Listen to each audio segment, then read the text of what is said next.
morning, welcome to Insiders. In Budget Week, and with the government swinging in the breeze over the Thompson affair, it takes a special talent to get the country's attention, but this bloke managed it.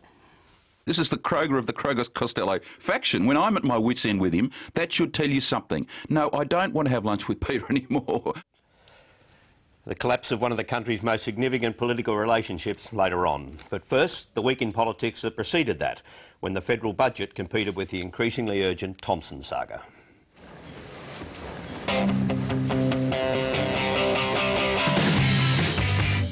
Big day to come tomorrow. A lot of hard work.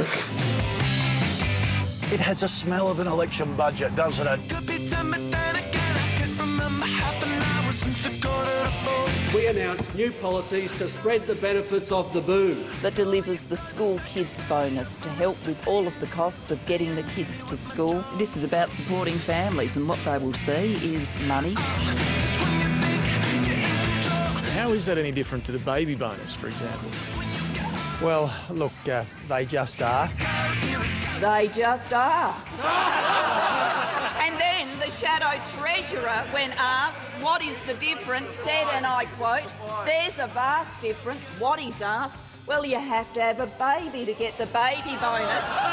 Well, apparently the Shadow Treasurer doesn't know babies grow into school children. That's what happens. Why do we call a rose a rose?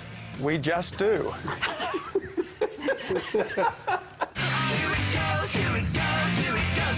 There's also a subplot, a story of delayed spending, cancelled projects and abandoned promises. This is a budget that makes promises and it breaks promises. Labor's abandoned the plan to cut the company tax rate. Company tax? Couldn't get it through the Parliament. The money saved by scrapping the company tax cut will go into a new benefits of the boom package. The winners undoubtedly in what is seen to be a very political budget are the families.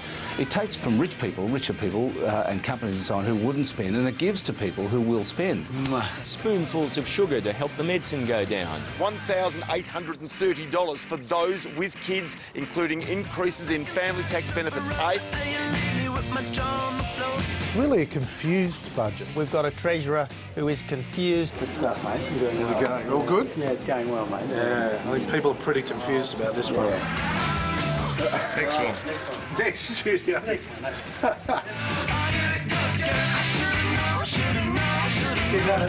It will take 100 years of Swan surpluses to repay just 4 years of Swan deficits. He has concerns too.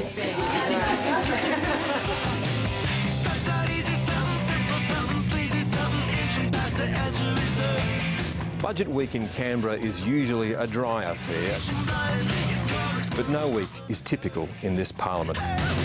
Craig Thompson is still casting a shadow over the government. They are allegations of corruption. They are allegations of the misuse of members' money. HSU members. The Parliament's not there to be judge and jury. Pardon the French, but bugger the numbers. You know, we've got to deal with what's in front of us.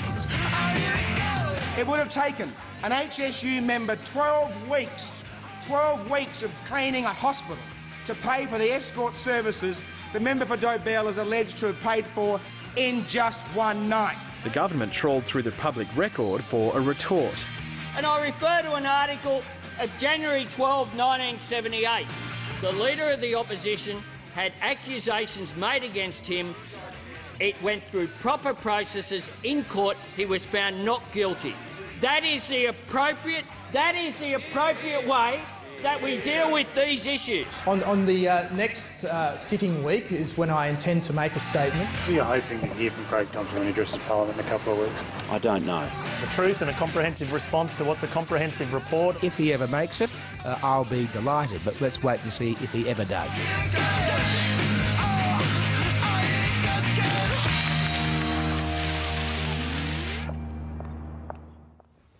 And our program guest is the Minister who soaked up much of that budget money, the Minister for Families, Jenny Macklin. But first we'll take a look at what the Sunday papers are saying. And here's the challenge: how do you get Craig Thompson and Peter Slipper off the front pages? And I'm not talking Michael Kroger here either. This morning, Bill Shorten has managed it. Yeah, it takes a special kind of story, but Bill and Chloe Shorten are on the front pages of the Sunday papers declaring our love is strong.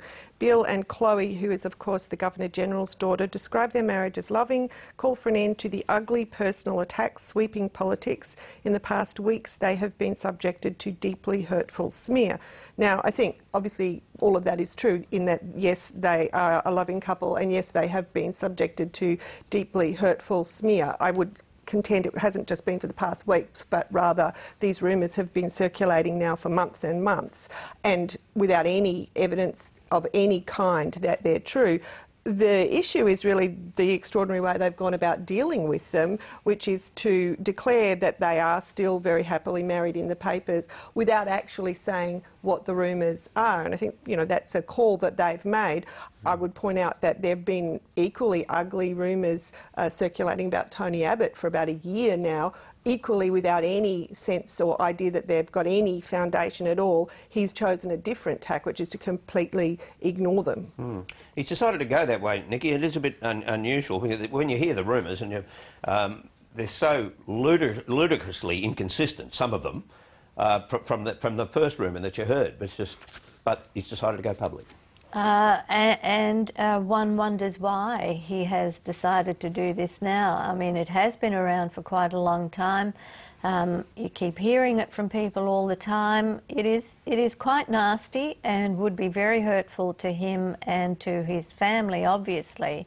And perhaps he's just decided that enough is enough. But usually what politicians do in these kind of circumstances is ignore them, as Tony Abbott has done, and hope that eventually they will go away. But they've decided to tackle it head on, and maybe there might be, you know, something else that could flow from that later on, who knows. Now, Craig Thomson hasn't gone away altogether, and we'll have a look at that interview on the Nine Network yesterday in a moment. But Tony Windsor, in the meantime, is outlining, Laura, outlining some plans on how to deal with the matter in the Parliament. Yes, Tony Windsor's talking about a possible new or a change to the Code of Conduct. He might sponsor, or the Independents might sponsor, a motion to insist on tougher standards of conduct for politicians, even when MPs are not convicted of a criminal offence. Now, obviously, one of the problems at the moment is the Constitution only talks about criminal offences, but the dilemma facing the Parliament now is about matters where not only does Craig Thomson not face any criminal charges, let alone it be found proven. He doesn't even face any civil proceedings at the moment, but there's this dilemma where people can't understand why the Parliament can't act against him in some more serious way. I suspect, apart from anything else, Tony Windsor's starting to take the lead on this a bit. Rob Oakeshott was looking a bit more wobbly on this issue during the week. But I spoke to him yesterday, and he seems to be saying that he wants to bring civil convictions in line with criminal convictions, because they don't take account at the moment of civil actions.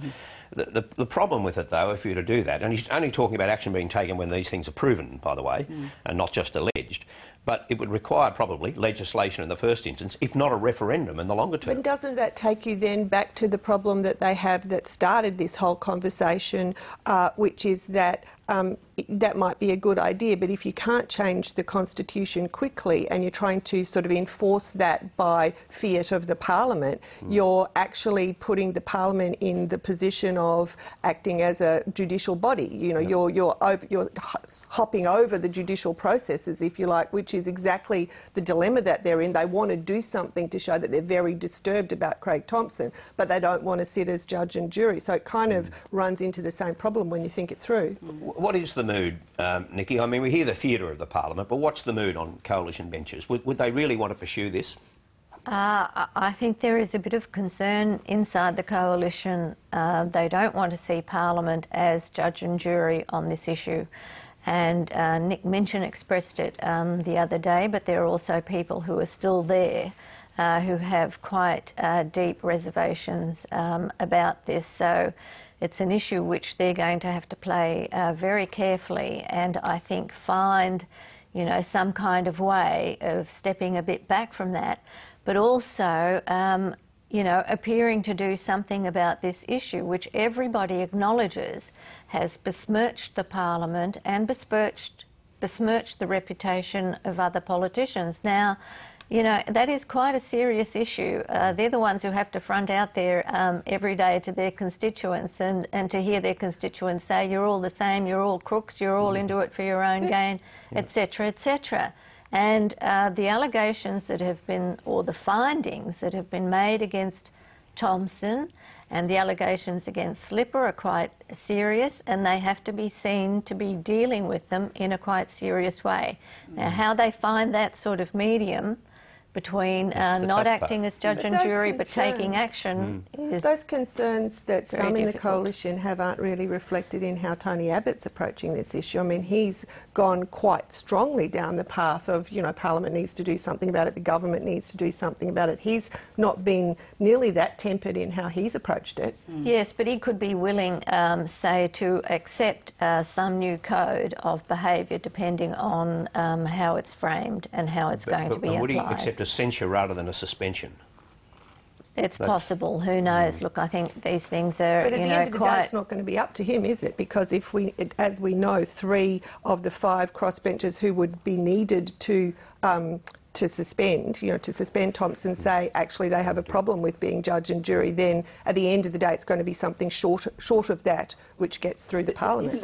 Isn't there just one irony in this? They're all saying what they think about what they're going to do about Craig Thomson before they've actually heard what he's going to say. Now, most people think that he can't say anything that will really change perceptions, but if they're saying they don't want to be judge and jury, isn't it a bit strange that they're saying how they're going to act before they've actually heard? Well, we heard some of that yesterday. idea. Sorry, Nikki, we did. Yeah. We heard some of that defence yesterday when he was interviewed by Laurie Oakes on the Nine Network. Let's have a look at part of that. Mr Thomson's driver's licence details appear on the back of the receipt from Kiewed for $2,475. A signature which bears a strong likeness to Mr Thomson's signature appears on the receipt from Kiewed, and Mr Thomson authorised payment of both the Diners Club statement and the CBA MasterCard statements on which the transactions occur. Now, to pull that off, to set your... The guy's got to be a genius, a criminal genius. Not at all, Laurie. There are some very simple ways in which they can do that. The whole executive knew what my credit card numbers were. And able to do that. My driver's licence was readily available in terms of the number that was there. It's in the union office. You need that to happen. I mean, what about your phone? You had your phone with you because you made other calls to other people, other places, on either side of the calls to this escort agency.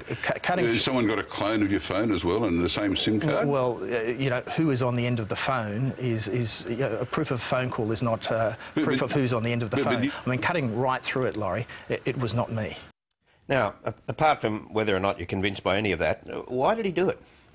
Well, it's an extraordinary thing. I wonder whether Craig Thomson wanted to get his side of the story, the idea that it was a set-up, that general sort of proposition out before he makes the statement to Parliament in 2 weeks, which he's now saying is going to take half an hour. He's going to explain this for half an hour so that will then have to kind of focus on the detail of what he's got to say. But, you know, without wanting to be judge and jury, you've got to say if the people from the HSU set all of that up, then they are grifters of, you know, world-class order. They make the people on Hustle look like amateurs, you know, like it's an extraordinary set of propositions he's putting there. So maybe he wants to get us used to the idea that that's what he's going to say before he gets to say it in detail. And there's a nice little nugget in one of the papers this morning. Ken Ticehurst, who Craig Thomson beat in 2007, says that, well, if he's convicted of anything, I'll sue. He says, I'll sue for loss of income because I was robbed. Rob Oakeshott, Nikki, has revealed that he's got an incurable disease, not a life-threatening one, but incurable. Yes, Graves' disease, which is actually caused by an overactive thyroid. He said it made his eyes bulge and his hands shake, and that's why his performance on the day he announced he was supporting Gillard was maybe a bit... not as certain Well, it makes as... you speak for 17 minutes, does it, this disease? Well, you would think that it was lucky it was only 17 minutes, I guess. If it was hyperactive thyroid, it could have gone on for double that. Anyway, I mean, the good news is for him that it's, while it's not curable, it's treatable. And it's under control, apparently. Under control, yeah. yes. Yeah.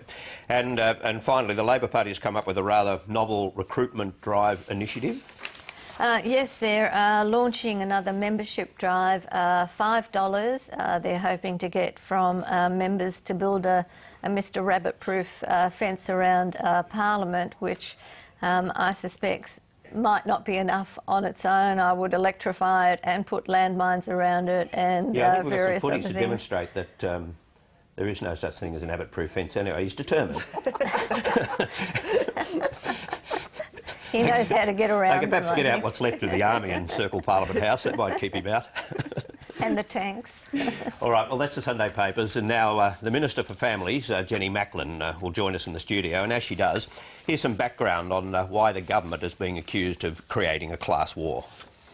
Mr Abbott's got to get off Sydney's North Shore and go and talk to some real families and get himself in the real world. It is only those who are cosseted on Sydney's North Shore who could fail to realise that working families need relief. The fundamental problem with this budget is that it deliberately, coldly, calculatedly plays the class war card. It cancels previous commitments to company tax cuts and replaces them with a means-tested payment because a drowning government has decided to portray the political contest in this country as billionaires versus battlers. It's an ignoble piece of work from an unworthy Prime Minister that will offend the intelligence of the Australian people. Jenny Macklin, good morning. Welcome. Thank you, Barry. Why did the Prime Minister have a go at people living on Sydney's North Shore? Well, I think let's cut to the chase on this issue. What happened last week is that the government got through the Parliament a new school kids bonus that's going to help families who've got children at school, $820 a year if you've got a secondary school child. Mr Abbott did everything he could to oppose that school kids bonus, and next year we're going to increase family payments up to $600 a year extra if you've got a couple of kids, and Mr Abbott is saying it's threatening that. That's the advertisement, but what's the answer? Why did she have a go at people living on the North Shore? Well, because we've got Mr Abbott on the one hand saying parents don't need this extra help. Parents, in fact, shouldn't get this money, according to Mr Abbott. I think it really shows how out of touch he is. And now the real test for him is he going to take this money off parents? He's saying that he may not support the family payment increases which we're going to put through the Parliament soon. So she might be offended with what Tony Abbott said, and he lives on the North Shore, but only those on the North Shore would fail to realise families need relief. Now that suggests that at least some of them are uncaring and out of touch.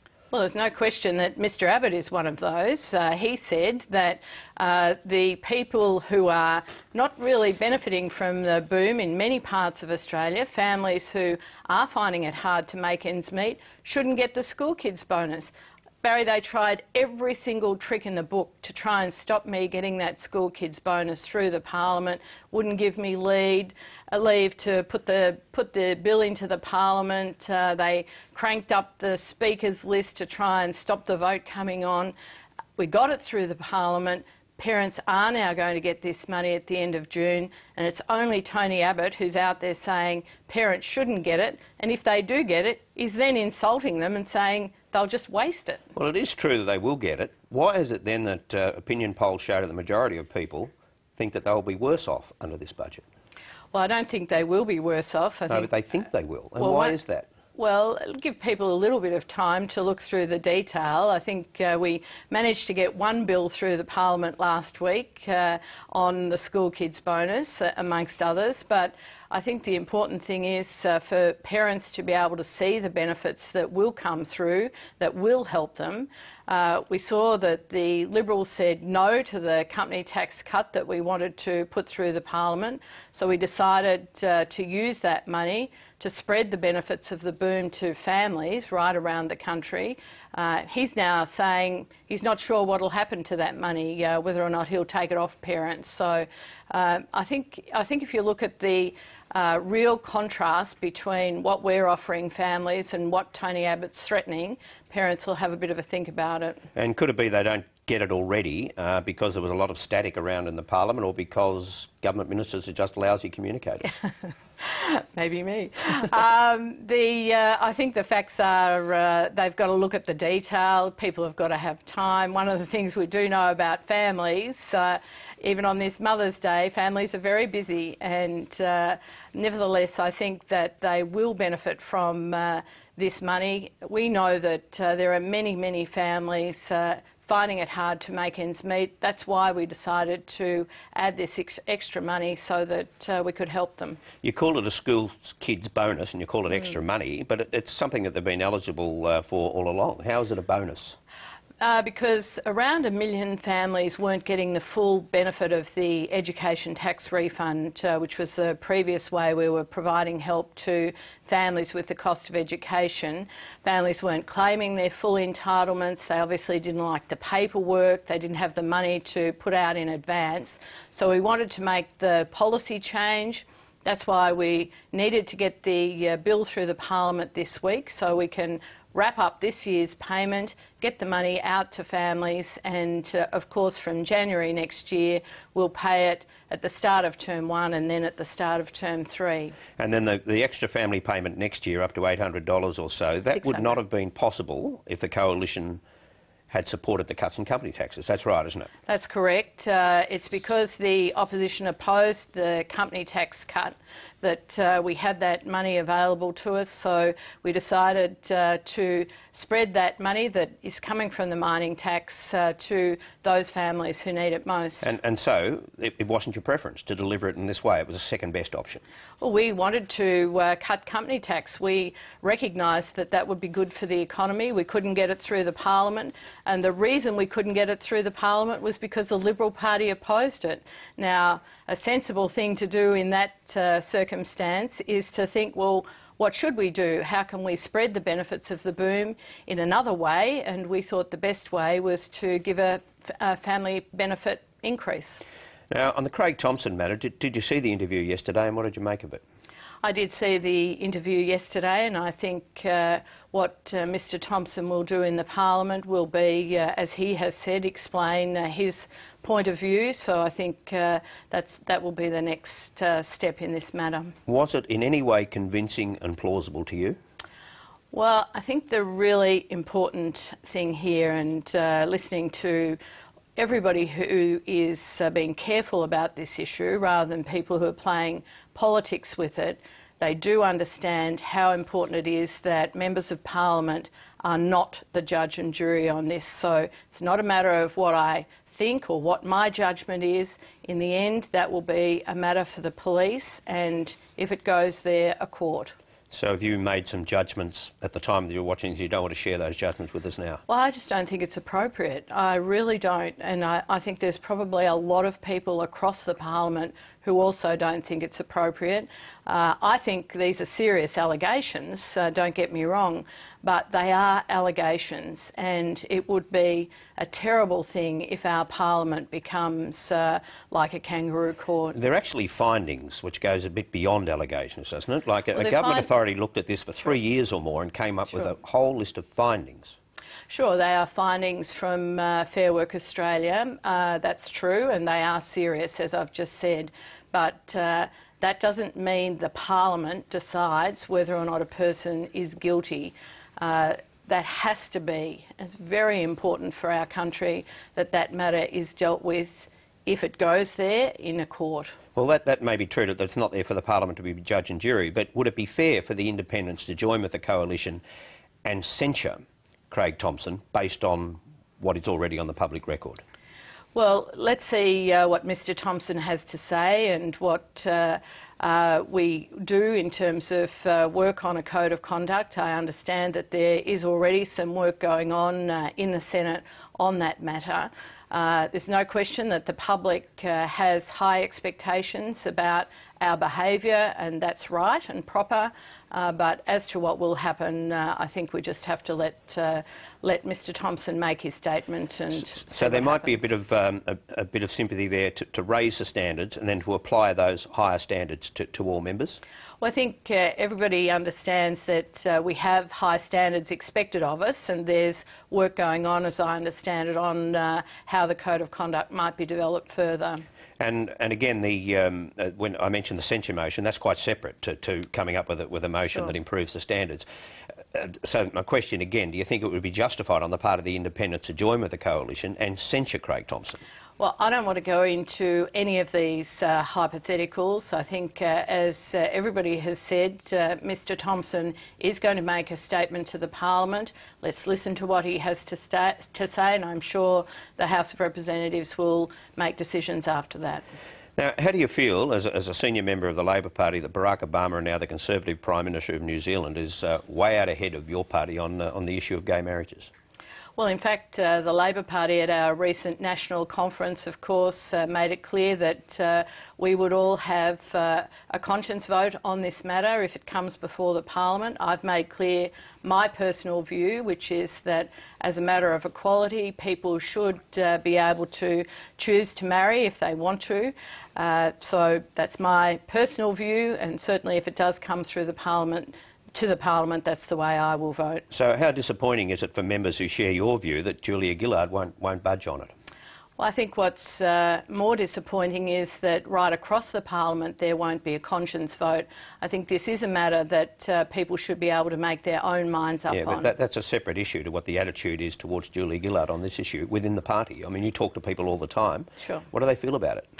Well, I think people understand that there are strongly held views right across the Parliament, and I have my views. I understand others don't agree with it, and that's why it has been agreed inside the Labor Party that people will be able to make their own decision based on their own conscience, and I think that should be the case across the Parliament.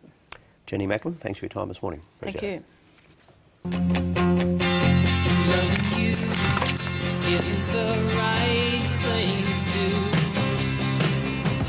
do. You're listening to John Fain on 774 ABC Melbourne and on digital.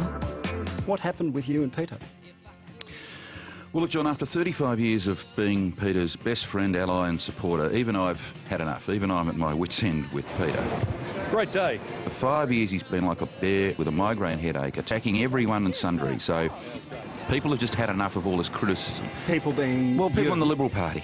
People in the... I mean, we're sick of him attacking John Howard. Everywhere he goes, he says, no, Howard's no good. You know, he refuses to appear anywhere with John Howard. Now, Howard was a great Prime Minister, right? He was a great... We could never get the numbers against John Howard because Howard was too good, too popular, too great. You know, he doesn't like Hewson, he doesn't like Turnbull. He's never been all that friendly with my former father-in-law, the great Andrew Peacock. He doesn't like John Howard. He doesn't like Alexander Downer. He's been publicly critical of Tony Abbott, calling him a DLP stooge and an economic illiterate. He is not an economic illiterate, he's a Rhodes Scholar, for God's sake. One of the reasons I fell out years ago, Malcolm Turnbull rang me and others and said, I'm new leader, I don't know many people in Victoria, would you be a sounding board? I said, Malcolm, of course I would be. Well, when I told Peter this, oh, he said, no, he didn't like that, you know, why are you helping Turnbull? You know, why does John Howard say nice things about you, Michael, in his book? I said, well, because I used to be friendly with John Howard, Peter. Lunch with Peter is an agony. It's a nightmare. You sit there and listen to him unload on Howard. He's not gracious about John. He's denied having had this meeting with you, or at this meeting having said he wants to go back into federal politics. I've read that. I don't drink, and I'm not suggesting he drank too much of that lunch, but I've got a very clear focus. I know what happened. I know the date. I know where it was. It was in Melbourne. It was in late October. I've got 1,000 Peter Costello confidences, which I've never broken, and wouldn't. But on this occasion, I'm at my wit's end with him, John. Me, this is the Kroger of the Kroger-Costello faction. When I'm at my wit's end with him, that should tell you something. No, I don't want to have lunch with Peter anymore. I don't want to deal with him anymore. I've been apologising for him and defending him for 35 years, and it's time for him to bury the hatchet with all these people. Maybe my memory's failing me, but I can't remember a more astonishing political interview than that one. Now, Nikki Sava, you worked for Peter Costello for many years. The fact that Michael Kroger no longer wants to have lunch with Peter Costello, does that matter? Yeah, I think it does matter. I mean, they were friends for 35 years and they had a very close friendship, and it was a very productive relationship in terms of what it delivered for Liberal Party politics.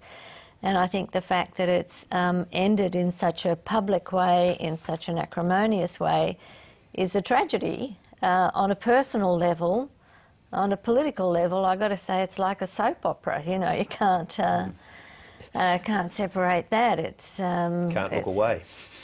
It was riveting, absolutely transfixing and horrible at the same time. So I think it's a shame on all sorts of levels. Yeah. Why did he suddenly decide, do you think, to go public and unload in the way that he did? Well, clearly frustrated, and he's just found having lunch with Peter Costello an agony and a nightmare. But why do you think he... He was probably also having to pay all the time, but apart from that... no, that's mean. It's not like me at all. No. So why? Why do you think So he did why? Well, I think the whole thing was triggered by what happened with the pre-selection for the Senate ticket, where his former wife was dumped down to the third spot. I think he kind of accepted that, but then when there was a move earlier last week to remove her as the party whip, that was kind of like a last straw for him, and he just went troppo. Now, it matters, doesn't it, in terms of coalition politics? Well, it would matter more if Peter Costello was planning to try to get back into federal politics. I mean, that would be truly bad news for Tony Abbott. So, you know, the good news for the federal Liberal Party is that Peter Costello is saying, no, that's not true. That's a figment, he says, a complete figment of Michael Kroger's imagination. But having such bad blood in the Liberal Party in the Victorian division is clearly not a good thing. When there's that much animosity, it tends to bubble over in all sorts of little things, like the Senate whip's position, all kinds of places. Now the Karangamite pre-selection. So, you know, that's not a good look for a coalition that's close to, you know, that's ahead in the polls, that sees itself as close to taking government, and that wants to portray absolute unity. I mean, and the other thing, of course, is Michael Kroger's said now very publicly that Peter Costello thinks that Tony Abbott's an economic illiterate. Now, Michael Kroger said he doesn't think that, but he kept saying again and again that that's what Peter Costello thinks. That's not a good message for the Liberal Party either. But, you know, take-home message, it's a hell of a way to tell a bloke you don't want to have lunch with him anymore. And now the division in the Liberal Party in Victoria, I suppose people will take sides. There'll be Kroger's people and there'll be Costello's people. I think I know where the majority lies on this. I don't think Michael really has all that many numbers, all that much influence anymore. So I think there'll be, you know, ripples here and there, but he doesn't have the numbers to do anything. Mind you, look, even if Costello wanted to come back, which he couldn't, Kroger couldn't even help him, even if he wanted to, and he certainly doesn't want to. And the whole thing was just, I think, an absolute fantasy. I mean, I don't know what was said at the lunch.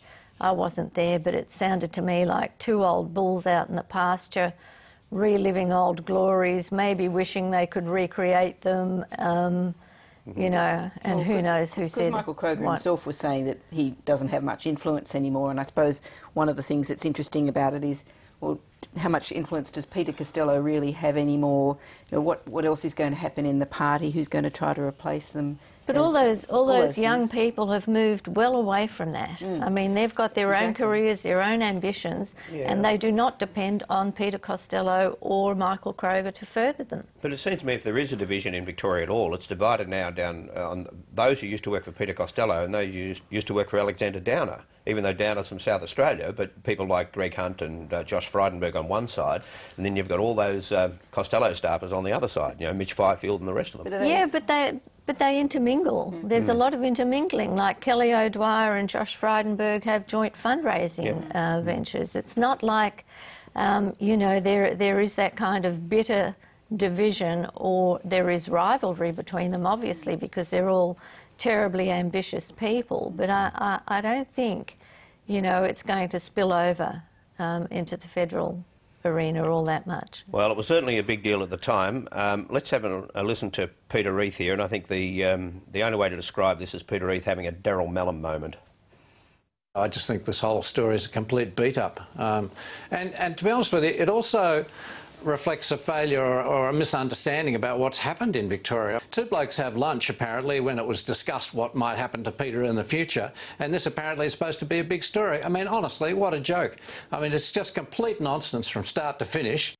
These politicians have got to stop bagging ABC stories. Sometimes they're right. OK, on the budget now, Laura, and the last-minute shift was the $5 billion that was going to go to a company tax cut and ended up in the pockets of families. That was the big one? It was. I think there were signals that we were certainly reporting about a month ago that they were going to dump the company tax cuts because they couldn't get them through the Senate. And I think it was a fairly late decision that it was going to go into the pockets of families. I think the interesting thing about all of that is that you've got Tony Abbott sort of, they were thinking so politically, they were just trying to think of anything they could do to wedge Tony Abbott on both company tax, the mining tax and all of these payments, and that was the final bit that brought the budget together in a way. Wayne Swan and Peter Anderson, representing business here, had this to say about it. The Liberal Party were against it in the House of Representatives and the Senate. The Greens from day one said they were never going to support it, and I certainly wasn't going to sit round twiddling my thumbs when it was going to go down in the Parliament. That is a dreadful breach of promise, and one which is going to sit very badly with hundreds of thousands of business people who are running businesses, working hard, and are not getting the tax relief they were promised. Now, it seems the government's attitude behind the scenes was that the business community didn't go in hard enough against the coalition. They didn't push them hard enough for the company tax cut. And in fact, a lot of them, both in the business community, ridiculed the size of it and said it's minuscule. So they said, OK, we'll give the money to someone who does care. Yeah, well, that's right. I mean, the business community was pretty scathing. Once the original, you remember the original company tax cut was going to be much bigger. When it was cut back to 1 percentage point, or about 3%, most of the business community said, well, this is a joke anyway. So I suppose there's sort of an interesting thing going on where you've got, on one hand, the government trying to restore its relationship with the business community, and Julia Gillard's been making a lot of efforts to do that. And also, if you remember, in the last few weeks, there's been a lot of speculation about them actually putting a lot of extra imposts on the business community, and particularly the miners, which turned out to be not true. So you've got the business community sort of angry about the company tax cut, but forgetting that they didn't get the extra imposts. And at the same time, I think the government sort of saying, well, we haven't got anything to lose with the business community. They don't like us. They're not going to. There's not all that many of them to vote for us. We don't have all that much to lose in terms of giving up this company tax cut, particularly since the opposition isn't going to support us in getting it through. But it was also, I think, the mixed messages that were going out before that, because remember in March, Gillard and Swan and Wong were out there arguing very strongly for the company tax cut, saying how important it was for economic growth, for jobs, and especially for small business. And especially for small business. And then all of a sudden, and then Bob Brown came out and said, "We're not going to support them, except for small business." That's so right. that that would have been something. They're arguing that you'd end up with this differential in the company tax rate. Now, you can debate that a bit more, but I think they probably decided, well, we might as well just throw out the baby with the bathwater on this one. Yeah. And was there sort of an element of sort of a fit of pique about this? Well, I don't know if it's a fit of pique. I think they made a cold, hard political decision that the business community wasn't giving them much credit or much support in terms of trying to get the company tax cut through, and that they could potentially get some political gain from giving that money to families and have some economic justification for doing that, because they can argue that by giving it to the lowest income families, they are almost by definition also directing it to the slow lane, the non-mining states, which is what the whole point of the sort of taking it from miners and giving it as a company tax cut was supposed to achieve in the first place. And I think the interesting thing after the budget is how that all plays out. The first polls don't look like there's been much of a bounce, but then again, you know, budgets don't bounce. They're kind of like pancakes. They never do. Yeah. And as John Sturton wrote over the weekend in the Financial Review, any impact from budgets happens further down the track when people actually see whether they are or they aren't better off. And I think that's really the interesting thing, that the polls over the weekend said that one said 46%, one said 43% of people think that they will be worse off after this budget. Now, that is not going to be the case. The lived experience is not going to be that. So we know for a fact that the carbon tax was already going to be compensated in people's pockets, and the electricity, the power price rises that we know are coming were already accounted for in the carbon price compensation. So these payments are all on top of that. So whether people ever, get over their dislike for Julia Gillard, whether they get over their dislike for the minority parliament, in a couple of months' time, they're going to realise that, in fact, they have more money and demonstrably more money, clearly more money, enough more money that they can kind of feel the impact of it. But I don't know that that'll make them any more grateful. I mean, usually what happens with tax cuts and giveaways is they're pocketed one day and they're forgotten about the next, and people just think, OK, what's next? It might not be gratitude, but the question is, Tony Abbott's been telling people for 2 years now that they're going to be hugely worse off, that the carbon tax is going to be a disaster, that it's going to go up and up and up, etc., etc. If, in fact, they can see that they have more money, they might start to question that message. But that won't make them feel more benign towards the government. I think that's the problem. I don't think how much money the government throws at them is going to make very much difference at all to their perception of the government. But it might not. But I suppose the one thing you've got to say, which everybody agrees on, is that the voters have made up their minds and they're not listening. So if you're the government, the only thing you can do is, even if they don't listen to the budget, they're not paying any attention. If next month and the month after that and the month after that, they're suddenly getting all these amounts of money in their hand, it's not that they'll necessarily be grateful, but they might be saying, "What? Well, this is interesting. I didn't know about that." Now, they might either be really cynical and say, "Why are they throwing me all the bread and circuses money?" or they might actually stop and think, "Oh, well, this is interesting, I might have to pay a bit more attention," which is about all they can really hope to achieve. Well, there's another couple of elements to the budget that the opposition was trying to foster. One was the broken promises issue, because that dovetails with the company tax being withdrawn, the cut being withdrawn, and then foreign aid was the other issue. Let's hear now from Tim Costello and Bob Carp. We estimate that this will cost something like 200,000 lives a year. For it to be pushed out again, it's like, how can Australia, that escaped the global financial crisis, justify it? That'll be the question in international ranks. You can't spend money you haven't got, and with revenues down, you've got to have savings. You can't spend money you haven't got on aid or anything else, but it is still going up. The aid budget is going up, only it's not going up as dramatically as we had hoped a few years ago. So that's not a bad defence, but does the broken promises thing still fly because the government's got a bit of a record? Well, it might fly. I've got to say it's a bit red hot, though. I mean, the company tax cuts, it's a bit rich for the opposition to say it's a broken promise when they were opposing it. Wouldn't allow them to keep the promise. And on foreign aid, Barnaby Joyce was out there saying it should be cut back. So they're treading a narrow path of rhetoric on that one themselves. The foreign aid thing, how will that go over within the Labor Party? Because it's, there was a lot of excitement when they did sign up to that guaranteed increase. Well, I think people within the Labor Party are likely to be sort of privately disappointed, but they're fighting for their survival at the moment, and if it requires the foreign aid target being pushed back by 1 year, I think ultimately they're going to wear that one. The other one that Tony Abbott put a lot of store into, and so did Joe Hockey, was the increase of $50 billion on the credit card.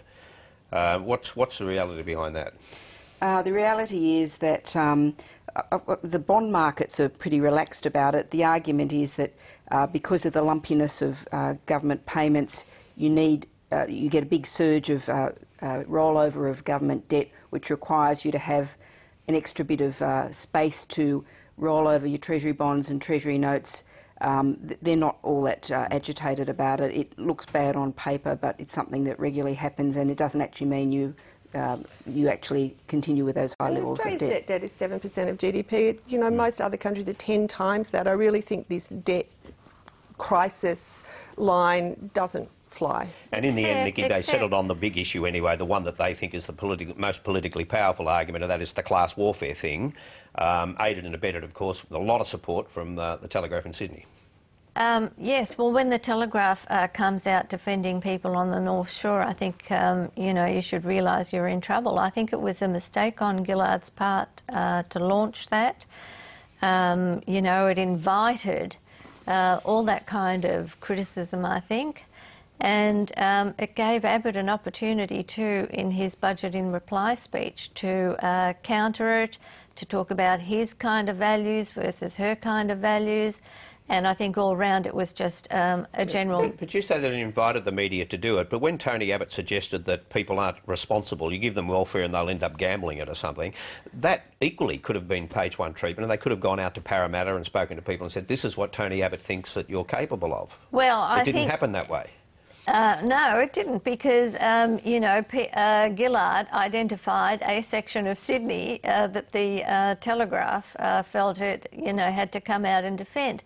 But I thought they were out there looking after the battlers in Parramatta. There seemed to be kind of a reversal of arguments here. I remember when the baby bonus was introduced, we had all these arguments from the Labor side about how, oh, there are all these single mums... That's different. That just is different.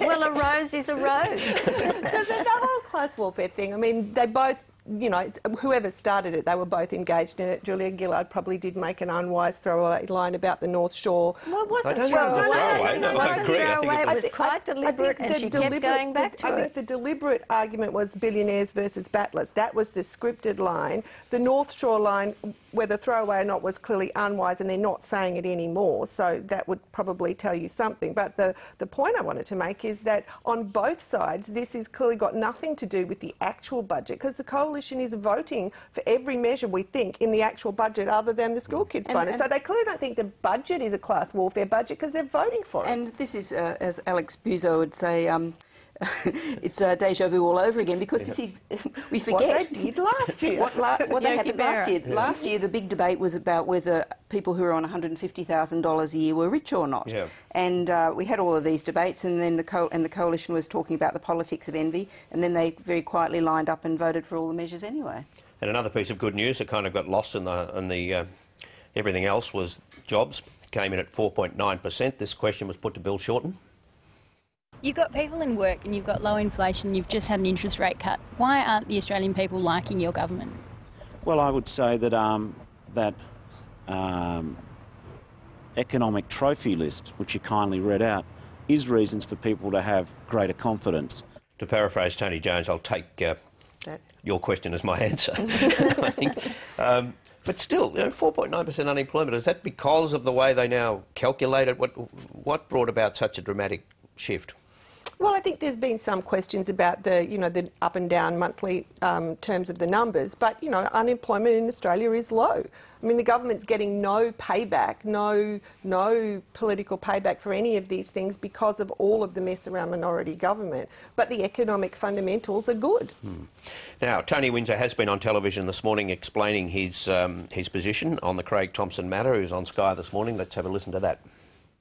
The general public seem to be saying that the conduct and ethics of parliamentarians isn't what they want. And when you start to burrow into what they actually want, I think they understand the separation of powers issue. So this judgment thing that Tony Abbott and others would like to see, the Parliament actually judge these people. I won't be doing that.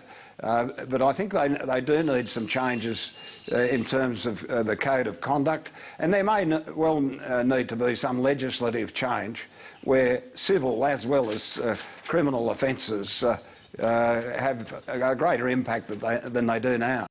Well, that's pretty much how he explained it earlier. The first thing he's making clear there is that there won't be a judgment made by the Parliament on Craig Thomson. That's pretty clear, isn't it? It just won't have the support. Well, it depends. If he's talking about legislative matters, it might end up being a pseudo-judgment, if you like, because there'll be a lot of talk about the Thomson, because there'll have to be a vote on the legislation, and there'll be a lot of talk about Craig Thomson, I imagine, in all the speeches in what would be a pretty extraordinary parliamentary debate. And it would be interesting if there is some motion of censure or disapproval or something or other, as well as some sort of code of conduct, how you would construct that so that it doesn't involve passing a judgment. Because if you're censuring someone, then usually you've judged their behaviour in a particular way. So I think they're in a very, very difficult position. Yeah, and Anthony Albanese, I think, explains the dangers behind that position better than anyone. Here he is. This is one of the most dangerous resolutions that could possibly come before this parliament. A future government, if this resolution is carried, can come in here and just decide it's the jury and suspend members on the basis of a majority vote of this parliament. That is an extraordinary proposition. Think about the consequences of a majority government being able to make decisions in their tactics committee about doing things which change the democratically elected balance of a parliament. Now, that's fairly typical, isn't it, of the view? Well, certainly on the government side, but then they would say that, wouldn't they? But as you said before, I mean, Nick Minchin, for one, not in the parliament now, but has raised concerns along those lines as well. Well, that's right, and he's not alone in that. As we were also saying before, the question is, how are you going to frame this so that you get the result that you want, that both increases the standing of Parliament but doesn't, put people in a position where they've been judged to be guilty or innocent by the Parliament. And in the meantime, the sort of uglier it gets, I suppose, the more open ministers are becoming about talking about the role of James Ashby in all of this. Now, ordinarily, people would be reluctant to do that. If sexual harassment is raised by a woman, for example, people would be very reluctant to question the motives of the person behind it. But here's Bob Carr on Lateline. When I hear that any workplace complaint, sexual harassment or anything else, has been formulated in response to 3 meetings with an opponent of the employer, a political opponent of the employer, with the deputy leader of the party and with the major attack dog of the opposition party, I think things have become a bit clouded. And I'd prefer to see a workplace complaint served up to the proper authorities without being filtered through a political process. Now, he raises those concerns, and on the other hand, after the interview with Craig Thompson yesterday on Sky, for example, there was just open slather, debates about, is this guy lying? Tell me if you think he's a liar, tell me if you think he's guilty. This kind of discussion that you wouldn't ordinarily have about somebody who potentially faces criminal charges. Well, that's right, and I think we're having these debates about the guilt or otherwise on all these matters, but we're also finding that I think we've crossed a line, dare one say, about moving into people's personal lives, which we won't ever be able to go back from now. I mean, just think about the stories we're looking at today. Bill Shorten and his wife on the front page of the paper, what Craig Thompson does, what Peter Slipper does.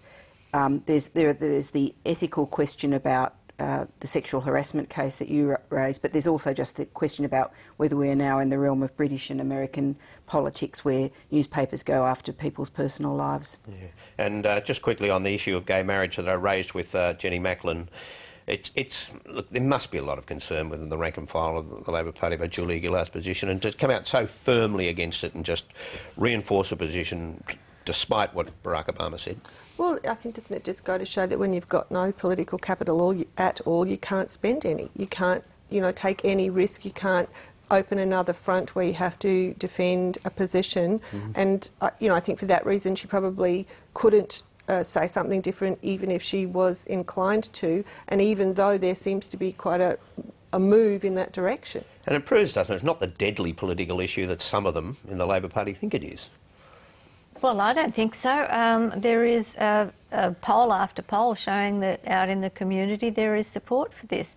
But she locked herself into this position very early, even before she was so vulnerable, and now it's impossible for her to move back. So, all right, more with our panel shortly. Lenore Taylor, Laura Tingle and Nikki Saber. But now here's Mike Bowers and Talking Pictures.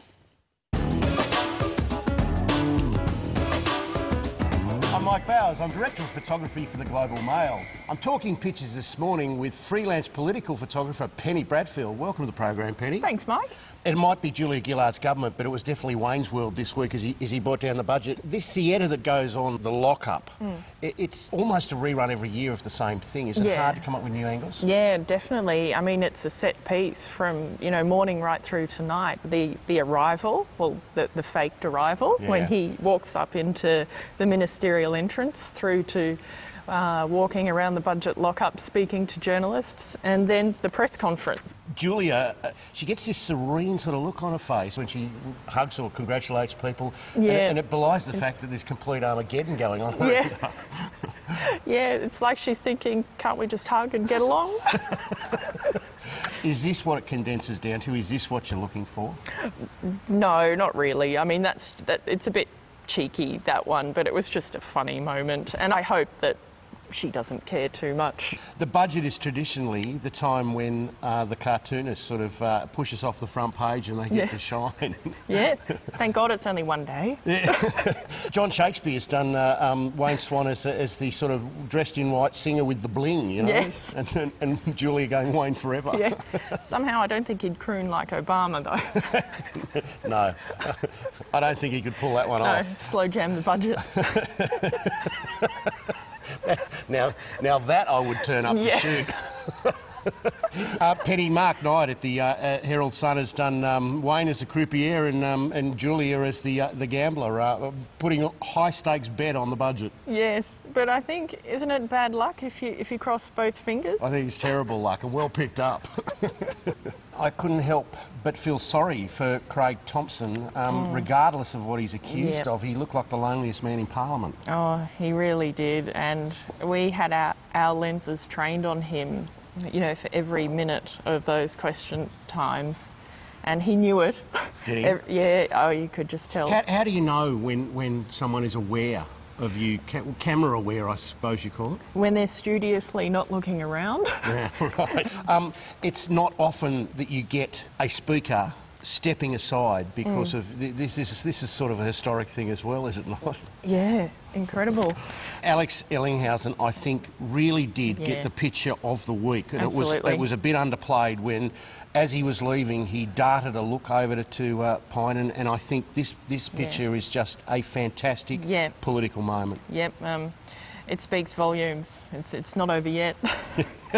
I don't think there's much love lost there. On Thursday, it was the opposition's turn to get fiscal, Penny, with the budget reply. If the budget is hard to photograph, the budget reply must be even harder, is it? It is. I mean, there's less interest in it to start with, and you're fighting to get in the paper with those photos. Penny, it's been great chatting. Good luck with the rest of the political year. And, Thanks, Mike. Would you like to do the honours? Okay, and back to you, Barry. Thank you. And time for a final observation. Lenore. I was thinking this week there were speeches in the Senate for the retirement of Senator Nick Sherry, remembering back to the early years of the Howard government when we had a similar kind of frenzy around travel entitlements, and it had near tragic consequences for Senator Sherry. So while I think we in the media have an absolute duty to pursue these stories about Mr Slipper, about Mr Thompson with complete vigour, you know, yes, we have to pursue them, I think we also have to remember that there are people and families at the heart of them as well. It's a hard line to draw, but I think we need to think about it. Laura. Two quick observations, Barry. The first one is that despite all the noise about the budget, there's been no real sign that any of it's going to be blocked, which is probably a sign that, apart from anything else, the budget strategy this year was to make sure that not only did the budget get through, but they didn't have to negotiate or be beholden to anybody. Yep. The second one is, I think the interesting thing to watch this week, the James Ashby matter comes to the Federal Court, and there will have to be an actual formal claim put into the court between now and then about because what's been filed so far isn't official. Nikki? Well, this is a snap from a happier time in 2010 during the election campaign when Julia Gillard and Craig Thompson were on the same bus, and well before it ran them both over. And finally, Yasuel Piniki, thank you for everything, happy Mother's Day. And that's because Abbott wanted us to speak foreign languages, so Kalinichta. It is Mother's Day and it was Red Cross on the Prime Minister's mind this week, so we'll leave you with that. Thanks for watching. Can I acknowledge that today is truly a bipartisan event. I'm here with the Leader of the Opposition. I'm red, he's always cross, so we're here together. Had to do it, sorry. You're making us all feel very excited about being here.